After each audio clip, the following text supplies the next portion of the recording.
और चोली हमारी फट गईली दर्जियावा छोड़ले गाँव। और चोली हमारी फट गईली दर्जियावा छोड़ले गाँव।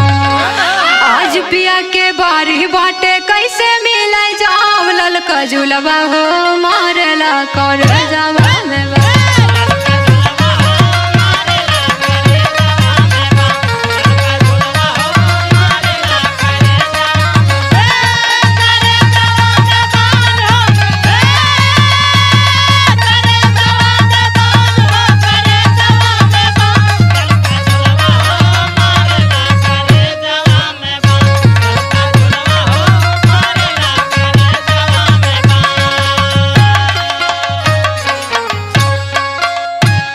और पायल हमारी टूट गईली सोनरवा छोड़ले गाँव। और पायल हमारी टूट गईली सोनरवा छोड़ले गाँव। और आज पिया के बारी बाटे कैसे मिले जाओ ललका झूलवा हो मारेला करे जावा में बा।